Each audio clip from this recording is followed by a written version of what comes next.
Ana acordou sobressaltada com o som de batidas fortes na porta do quarto. Seu coração disparou quando viu a silhueta de sua mãe através da fresta, os olhos cheios de fúria e lágrimas. Como você pôde fazer isso conosco, Ana? Como ousou trazer essa vergonha para nossa casa, gritou ela, atirando uma foto amassada no chão, uma imagem granulada de Ana e Maria se beijando no parque, capturada por algum vizinho bisbilhoteiro. Aquela foto, que deveria ser um segredo precioso, agora era a faísca que incendiava tudo. Ana se sentou na cama, o peito apertado como se estivesse sendo esmagado por uma mão invisível. Ela havia escondido seu amor por Maria por meses, temendo exatamente isso, o julgamento da família conservadora em uma pequena vila nos arredores de Lisboa. Seu pai, um homem rígido moldado pela tradição católica portuguesa, entraria a qualquer momento, e Ana sabia que as palavras dele seriam como lâminas. Você não é mais minha filha, ele diria, e ela sentiria o mundo desabar. Mas vamos voltar ao início, antes que o caos tomasse conta. Ana tinha 25 anos, uma jovem designer gráfica que trabalhava em uma agência no centro de Lisboa. Ela morava com os pais em Sintra, uma cidade pitoresca com castelos antigos e florestas densas, onde as tradições se entrelaçavam com a vida cotidiana como raízes profundas. Sua família era o epítome da normalidade portuguesa, missas aos domingos, jantares em família com bacalhau e vinho verde, e expectativas claras sobre o futuro de Ana, casar com um bom homem, ter filhos, perpetuar o ciclo. Ana sempre soube que algo nela era diferente. Na adolescência, enquanto suas amigas sonhavam com rapazes da escola, ela se pegava admirando a graça de uma professora ou a confiança de uma colega. Mas em uma sociedade onde o casamento gay era legal desde 2010, mas o preconceito ainda pairava como uma névoa em comunidades mais tradicionais, Ana reprimiu esses sentimentos. É só uma fase, pensou ela, namorando esporadicamente homens que nunca a faziam sentir viva. Tudo mudou quando conheceu Maria. Aos 28 anos, Maria era uma fotógrafa freelancer, com raízes em Porto, mas vivendo em Lisboa para perseguir sua carreira. Elas se encontraram em um workshop de arte digital no Chiado, um bairro boêmio cheio de galerias e cafés. Maria era tudo o que Ana não era, ousada, assumida, com um piercing no nariz e tatuagens discretas que contavam histórias de viagens pelo mundo. Seus olhos castanhos escuros pareciam penetrar a alma, e sua risada era como um sino ecoando pelas ruas empedradas. No primeiro dia, Maria se aproximou de Ana durante o intervalo. Gostei do seu esboço.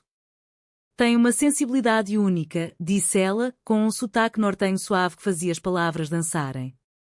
Ana corou, sentindo um formigamento estranho no estômago. Elas conversaram sobre a arte, sobre a pressão de ser criativa em um país ainda recuperando da crise econômica e sobre como Lisboa misturava o antigo e o novo de forma mágica. Dias depois, Maria convidou Ana para um café. Sentadas em uma esplanada com vista para o Tejo, o rio que serpenteava pela cidade, elas compartilharam histórias pessoais. Maria falou abertamente sobre sua orientação sexual. Eu me assumi aos 20 anos. Foi duro, minha família demorou para aceitar, mas eu não podia viver uma mentira, confessou ela. Ana ouviu, fascinada e aterrorizada. Pela primeira vez, alguém verbalizava o que ela sentia no fundo do coração. À medida que os encontros se multiplicavam, passeios pelo bairro Alto, visitas a exposições no Lisboa Factory, Ana se via atraída por Maria de uma forma que nunca imaginara. Era mais do que amizade, era uma conexão profunda, uma eletricidade que faiscava toda vez que seus olhares se cruzavam. Uma noite, após um concerto de fado em uma tasca escondida, Maria pegou a mão de Ana sob a mesa. Eu gosto de você, Ana. Mais do que como amiga, murmurou ela. Ana congelou. Seu mundo girava. Eu? Eu também sinto algo, respondeu ela, a voz trêmula. Mas o medo a invadiu. O que diriam seus pais? Sua mãe, devota à Virgem Maria, via a homossexualidade como um pecado imperdoável. Seu pai, um engenheiro aposentado, valorizava a imagem da família acima de tudo. E havia seus irmãos, que zombavam de casais gays na TV como se fossem piadas. Mesmo assim, Ana se permitiu mergulhar. Elas começaram a namorar em segredo, roubando momentos em parques isolados ou no apartamento de Maria em Alfama, com suas ruas labirínticas que pareciam proteger seus segredos. Cada beijo era uma rebelião, cada toque uma afirmação de identidade. Mas a tensão crescia. Ana mentia para a família sobre onde ia, inventando desculpas sobre trabalho extra ou saídas com amigas fictícias. Uma tarde, enquanto caminhavam pelo Jardim da Estrela, Maria pressionou Ana. Você precisa contar para eles. Viver assim é exaustivo. Eu te amo, mas não quero ser um segredo para sempre. Ana assentiu, mas o pânico a consumia.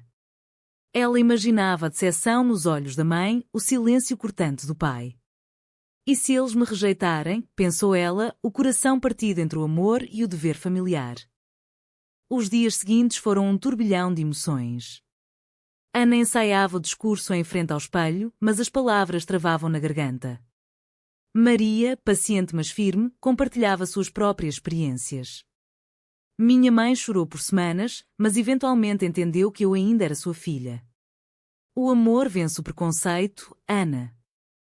Mas o destino interveio antes que Ana pudesse agir. Um vizinho, um homem idoso e fofoqueiro, viu-as beijando em um banco escondido. Ele tirou a foto e, impulsionado por seu próprio viés, mostrou para a mãe de Ana durante uma conversa casual na mercearia. Achei que você deveria saber, disse ele, com um tom falso de preocupação. E assim, voltamos àquela manhã fatídica. A mãe de Ana invadiu o quarto, o pai logo atrás. Explique isso, exigiu ele, apontando para a foto. Ana, com lágrimas escorrendo, confessou tudo. Eu amo a Maria, pai. É quem eu sou. O silêncio que se seguiu foi ensurdecedor. Sua mãe soluçou, murmurando orações. Seu pai, com a voz fria, declarou: enquanto você viver esse estilo de vida, não há lugar para você aqui. Ana saiu de casa com uma mala às pressas, o coração em pedaços. Ela dirigiu até Lisboa, para o apartamento de Maria, onde desabou em seus braços. Eles me expulsaram, chorou ela. Maria a consolou, mas uma semente de dúvida se plantou. Será que esse amor valeria o preço? Enquanto isso, na casa em Sintra, a família de Ana lidava com o choque. A mãe, Dona Isabel, sentia uma mistura de raiva e culpa. Onde erramos? Questionava-se ela, rezando o terço com fervor redobrado. O pai, Sr. Manuel, via aquilo como uma afronta à sua autoridade. Ela escolheu isso. Agora arque com as consequências, disse ele, mas no fundo, uma dor surda o consumia. Ana, agora morando temporariamente com Maria, enfrentava a realidade crua. Sem o apoio familiar, ela se sentia à deriva em uma cidade que, apesar de progressista, ainda carregava vestígios de conservadorismo. Amigos comuns reagiam de formas mistas, alguns apoiavam, outros se distanciavam, temendo o estigma. Maria tentava ser o pilar, mas suas próprias inseguranças surgiam. Ela havia perdido amigos no passado por ser assumida, e agora via Ana sofrendo o mesmo. Talvez devêssemos ter sido mais discretas, pensou ela, mas logo repreendia-se. Não, a culpa não era delas, era da sociedade que ainda julgava o amor baseado em gênero. Os dias se transformavam em semanas. Ana procurava um emprego melhor para se sustentar, enquanto tentava reconectar com a família através de mensagens não respondidas. Uma noite, sozinha no apartamento enquanto Maria trabalhava, Ana refletiu sobre suas escolhas. Eu troquei minha família por amor. Foi certo? Questionava-se, o conflito interno rasgando sua alma. Mas o pior ainda estava por vir. Um irmão de Ana, o mais novo, ligou inesperadamente. Mãe está doente, Ana. O estresse a abalou. Volte para casa, por favor. Ana hesitou. Ir significava enfrentar o julgamento novamente, mas não ir seria uma traição maior? Ana dirigiu de volta a Sintra com o coração na boca, o carro serpenteando pelas estradas sinuosas ladeadas por eucaliptos. Maria insistiu em acompanhá-la, mas Ana recusou. Isso é algo que preciso enfrentar sozinha, disse ela, beijando Maria rapidamente antes de partir. Ao chegar à casa da infância, a fachada branca com azulejos tradicionais parecia acusadora, como se as paredes soubessem de seu pecado. Dona Isabel estava deitada no sofá da sala, pálida e fraca, com um rosário entre os dedos. Mãe, murmurou Ana, ajoelhando-se ao seu lado. Os olhos da mãe se abriram, cheios de uma mistura de alívio e ressentimento. Você veio. Apesar de tudo. Senhor Manuel observava da porta, os braços cruzados, sem dizer uma palavra. O irmão, Pedro, explicou que a mãe havia tido um episódio de ansiedade aguda, agravado pelo escândalo. Os vizinhos não param de falar. É humilhante para eles, disse ele baixinho. Ana sentiu uma raiva borbulhar. Humilhante? E eu? Perdi minha casa por amar alguém. A conversa que se seguiu foi tensa. Dona Isabel, com voz fraca, implorou: deixe essa loucura, Ana. Volte para nós. Podemos arranjar um bom rapaz para você. Ana balançou a cabeça, lágrimas escorrendo. Não é loucura, mãe. É amor. Maria me faz feliz como ninguém nunca fez. Senhor Manuel interveio, a voz trovejante.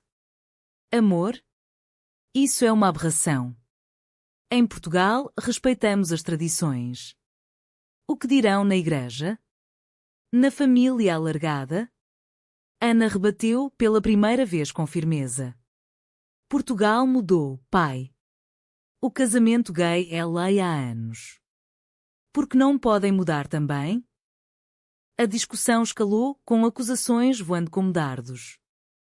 Dona Isabel chorava, Pedro tentava mediar. No final, Ana saiu sem resolução, mas com uma promessa: eu volto se me aceitarem como sou. No carro, ela chorou, questionando se valia a pena lutar. De volta a Lisboa, Maria esperava com um jantar caseiro, arroz de tomate e peixe grelhado, sabores que evocavam conforto. Como foi? Perguntou ela, abraçando Ana. Doloroso. Mas necessário, respondeu Ana, sentindo o peso da decisão. Elas passaram a noite conversando sobre o futuro, planejando uma vida juntas apesar das barreiras. Mas o conflito não parava na família. No trabalho de Ana, rumores se espalharam. Um colega conservador, sabendo da história através de redes sociais, começou a fazer comentários sutis. Cuidado com quem convida para o é pior, brincou ele uma vez, deixando Ana desconfortável. Ela se sentia observada, julgada, como se sua identidade fosse um defeito. Maria, por sua vez, enfrentava seus próprios demonios. Sua família em Porto era mais aberta, mas mesmo eles hesitavam com o drama de Ana.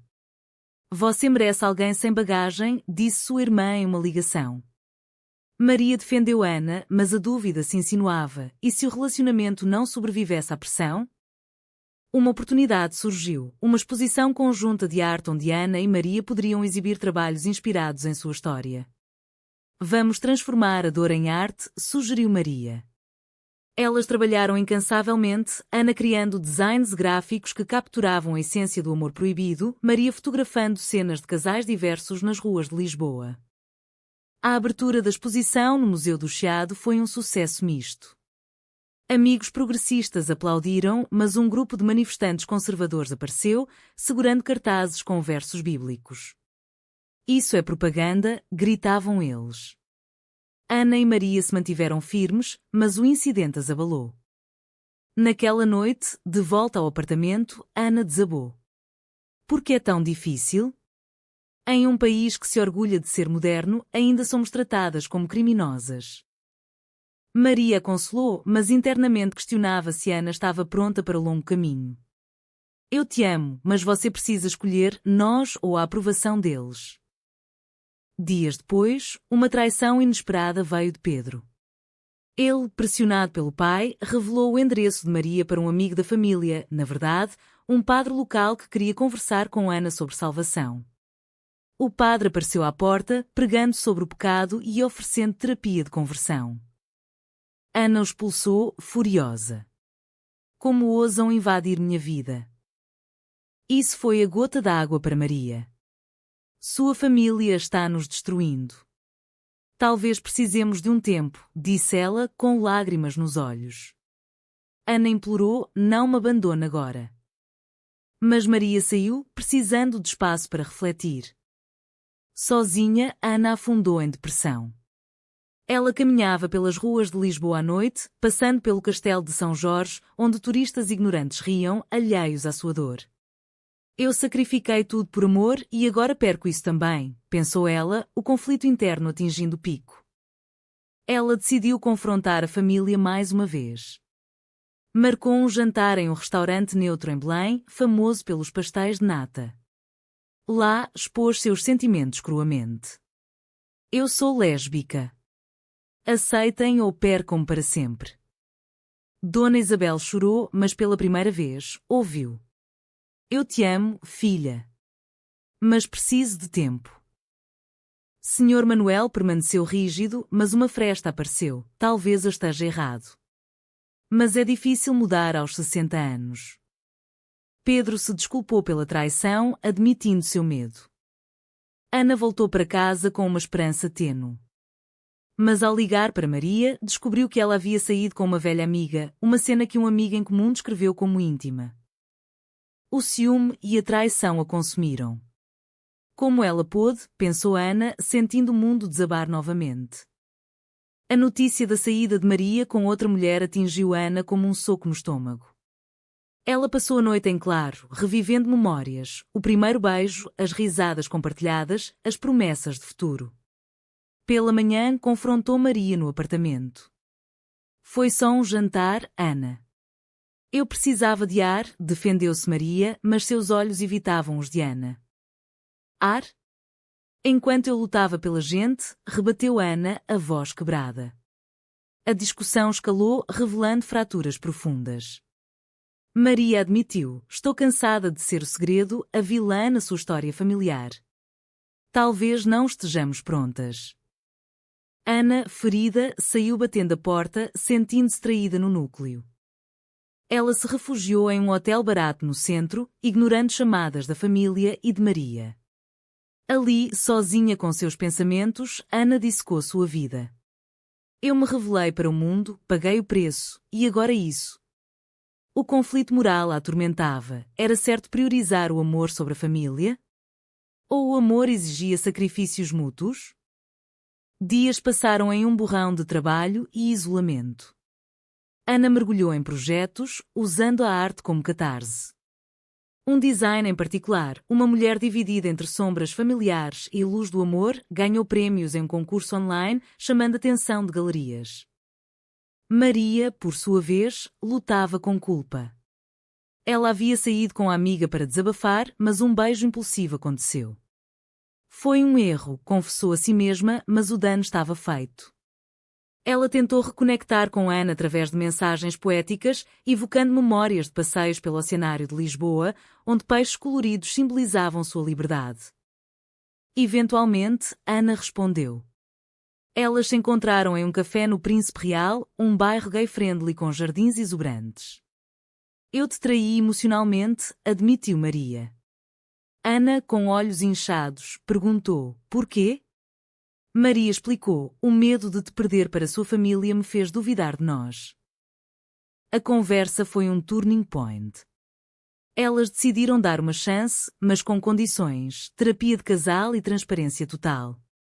Ana começou sessões com uma psicóloga em Lisboa, explorando suas inseguranças enraizadas na educação repressora. Enquanto isso, a família de Ana evoluía lentamente. Dona Isabel leu livros sobre orientação sexual, influenciada por uma amiga progressista. Talvez Deus nos teste assim, refletiu ela. Senhor Manuel, relutante, assistiu a um documentário sobre direitos LGBTQ+, na RTP, questionando suas crenças. Uma reunião familiar foi marcada. Em Sintra, ao redor da mesa com cozida à portuguesa, Ana trouxe Maria pela primeira vez. A tensão era palpável. Senhor Manuel grunhiu um cumprimento, Dona Isabel ofereceu um sorriso forçado. Pedro quebrou o gelo com piadas leves. Durante o jantar, conversas difíceis surgiram. Maria compartilhou sua jornada, humanizando sua identidade. Não escolhi ser assim, mas escolho amar Ana. Dona Isabel, tocada, admitiu, eu temi pelo seu futuro, filha. Mas ver vocês juntas. Há amor aí. Senhor Manuel permaneceu calado, mas no final apertou a mão de Maria. Se ela te faz feliz, quem sou eu para julgar? Foi um progresso pequeno, mas significativo. Com o apoio familiar tênue, Ana e Maria reconstruíram seu relacionamento. Elas viajaram para o Algarve, praias douradas onde podiam ser elas mesmas sem olhares julgadores. Ali, em Faro, elas renovaram votos informais, prometendo enfrentar o mundo juntas. Mas a sociedade ainda testava. Em um evento de arte, um crítico conservador atacou seu trabalho como agenda política. Ana rebateu publicamente: a arte reflete vida. E minha vida é válida. A resposta viralizou nas redes, ganhando apoio de comunidades LGBTQ+, em Portugal. Maria, inspirada, planejou uma série fotográfica sobre casais como elas, capturando histórias de resiliência. Ana colaborou, sentindo-se empoderada. No entanto, uma ameaça surgiu. Um ex-namorado de Ana, ressentido, vazou mensagens antigas para descredibilizá-la. O escândalo abalou sua carreira. Clientes cancelaram contratos, amigos questionaram. Ana se sentiu exposta, vulnerável. Porque as pessoas não nos deixam em paz, desabafou com Maria. Maria, firme, sugeriu uma contraofensiva, uma entrevista para um jornal progressista como o Público. Nela, Ana expôs sua verdade, transformando a traição em empoderamento. Amar não é crime. O ódio é. A repercussão foi mista, apoio massivo online, mas ameaças anonimas. Elas aumentaram a segurança, mas o stress cobrava seu preço. Maria começou a ter insonias, questionando se valia a pena. Em uma noite chuvosa em Lisboa, com o som da chuva batendo nas janelas, elas tiveram uma conversa honesta. Estamos pagando um preço alto, disse Maria. Ana concordou, mas o amor sem luta não é amor. Elas decidiram prosseguir mais fortes. O alto trão continuou a subir. Com a visibilidade crescente, Ana e Maria se tornaram figuras simbólicas na comunidade LGBTQ+ portuguesa. Elas foram convidadas para painéis em universidades, como a Nova de Lisboa, onde compartilharam experiências com estudantes ávidos por mudança. Mas o sucesso trouxe inveja. Uma amiga de Maria, invejosa de sua ascensão, espalhou rumores de infidelidade. Ana, já sensível pela traição anterior, confrontou Maria. É verdade? Maria negou veementemente, mas a semente da dúvida germinou. A tensão culminou em uma briga explosiva. Você sempre duvida de mim, gritou Maria. Ana rebateu, depois do que aconteceu, como não? Maria saiu, passando a noite com amigos. Ana, sozinha, refletiu sobre o custo emocional, isolamento, paranoia, perda de inocência. No dia seguinte, elas se reconciliaram, mas com cicatrizes. Decidiram morar juntas oficialmente, alugando um apartamento maior em Campo de Ourique, um bairro familiar. Ali construíram uma rotina, cafés da manhã preguiçosos, noites de filmes, visitas a mercados locais. A família de Ana progredia. Dona Isabel visitou, trazendo doces caseiros. Eu ainda rezo por vocês, mas agora peço felicidade, disse ela. Senhor Manuel, aos poucos, aceitava chamadas, perguntando sobre o trabalho. Pedro se tornou aliado, participando de eventos para ir em Lisboa. Vocês me abriram os olhos, confessou ele. Mas um dilema moral surgiu. Maria recebeu uma oferta de trabalho em Berlim, uma cidade mais aberta. É uma chance de recomeçar sem o peso de Portugal, disse ela.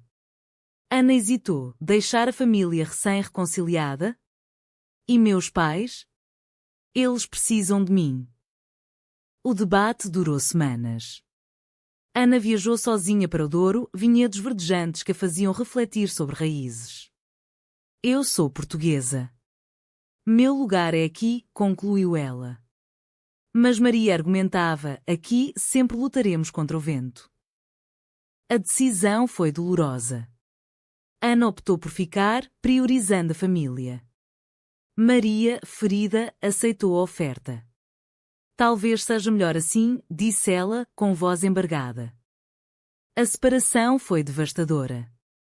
Elas se despediram no aeroporto de Lisboa, lágrimas misturando-se a promessas vazias. Te amo para sempre, sussurrou Ana. Sozinha, Ana mergulhou no trabalho, mas a depressão a assombrava. Ela procurou terapia novamente, processando a perda. Eu escolhi a família sobre o amor. Foi certo? Questionava-se. Meses depois, Maria voltou para um evento.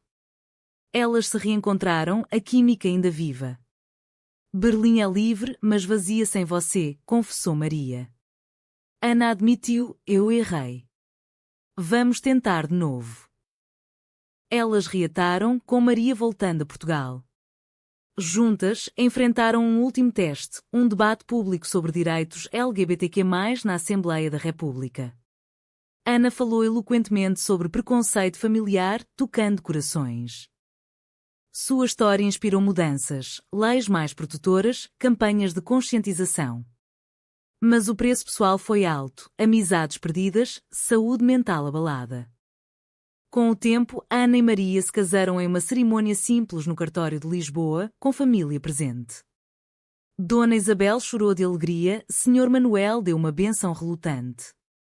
Pedro foi padrinho, simbolizando reconciliação. Elas adotaram um estilo de vida equilibrado, viagens anuais, projetos artísticos, envolvimento comunitário. Ana fundou uma ONG para jovens LGBTQ+, em áreas rurais, ajudando outros a navegar conflitos semelhantes. Mas reflexões persistiam. Ana olhava para trás, as mentiras iniciais, as traições, os sacrifícios. Cada escolha teve um custo, pensou ela. Maria, mais otimista, via o crescimento. Nós mudamos vidas, incluindo as nossas. Em uma noite tranquila, sentadas na varanda com vista para o Tejo, elas conversaram sobre o passado. Você se arrepende? Perguntou Maria.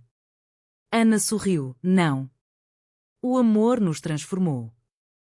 A jornada as fortaleceu, mas deixou marcas. Elas sabiam que a sociedade ainda evoluía, com bolsões de preconceito em vilas como Sintra. Anos depois, com carreiras florescendo, elas consideraram a adoção. Uma família nossa, sonhou Ana. Mas o processo revelou mais barreiras, burocracia, julgamentos sutis. Elas persistiram, adotando uma menina de 5 anos, Sofia. Educá-la em um mundo mais inclusivo era sua missão. Você tem 2 mães que se amam, explicavam elas. A vida seguia, com altos e baixos. Uma crise familiar testou novamente, Senhor Manuel adoeceu, precisando de cuidados. Ana equilibrou o apoio a ele com sua família, provando que amor não é excludente. No final, sua história era um testemunho de resiliência. Elas publicaram um livro, Amor contra o Vento, detalhando sua saga, inspirando milhares. Mas uma questão pairava, em uma sociedade que prega igualdade, porque o amor entre mulheres ainda existe tanta luta? Foi a família de Ana certa em inicialmente rejeitá-la, ou o preconceito é sempre injustificável?